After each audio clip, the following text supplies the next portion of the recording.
চেনা রূপে ফিরতে শুরু করেছে রাজধানী ঢাকা। ঈদের লম্বা ছুটি কাটিয়ে জীবিকার তাগিদে ব্যস্ত এই নগরীতে দলে দলে আসছে মানুষ।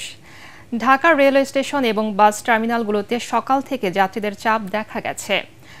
আসনে প্রায় দ্বিগুণ যাত্রী থাকায় দুর্ভোগ পোহাতে হয়েছে ট্রেন যাত্রায়। সড়ক পথে স্বস্তি থাকলেও দূরপাল্লার কোথাও কোথাও যানবাহনের চাপে যানজটের সৃষ্টি হয়। রিপোর্ট করছেন আদ্দিন সজীব।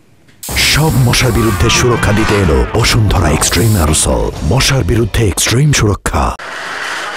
ঈদের আনন্দ স্মৃতি নিয়ে ঢাকা ফিরছে মানুষ।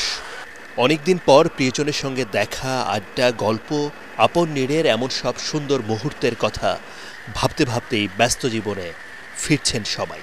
সবচেয়ে ভালো লেগেছে যে ট্রেনটা আজকে এসছি মাত্র 3 ঘন্টা 35 মিনিটে খুলনা থেকে, এটা খুব অভূতপূর্ব ছিল, আগে এই অভিজ্ঞতা ছিল না। ফ্যামিলি ছেড়ে আসাতে একটু কষ্টদায়ক, বোঝেন না, বাচ্চাদের ভালোবাসা, আসার সময় একটু কষ্ট লাগে।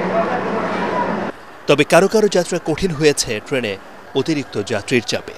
কেউ কেউ দাঁড়ানোর জায়গা পাননি ঠিকঠাক, কেউ বা ভিড়ের মধ্যে সারতে পারেননি জরুরি প্রয়োজনও। মানে দাঁড়াবার জায়গাটুকু ছিল না, এরকম অবস্থা। এটা জীবিকার তাগিদে ভাই, এখানে থাকি, এখানে ফ্যামিলি আর বাচ্চা কাচ্চারা এখানে ভর্তি হয়েছে। নরসিংদী কমিটা নতুন, এর জন্য মনে হয় টিকিটটা ওরা দিতে পারে না, সবাই পায়নি আর কি, বাট আসে সবাই। এবার সড়কপথ ছিল আগের চেয়ে ভালো।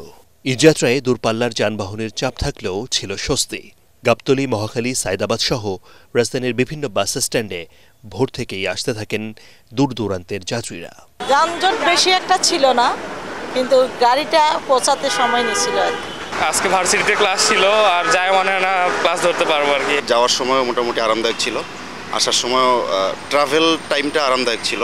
মহাসড়কের কোনো কোনো পথে কিছুটা যানজট হলেও ভালোভাবে ঢাকা পৌঁছে খুশি তারা।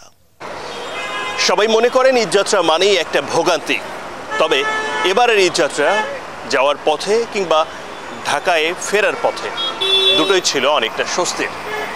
সাধারণ মানুষের প্রত্যাশা, বাস কর্তৃপক্ষ কিংবা ট্রেন যারা রেল কর্তৃপক্ষ রয়েছেন সবাই যদি এভাবে সচেতন থাকেন, সতর্ক থাকেন, তাহলে যাত্রা ভোগান্তি কমে আসবে, আরও আনন্দের হবে ঈদের এই সফর।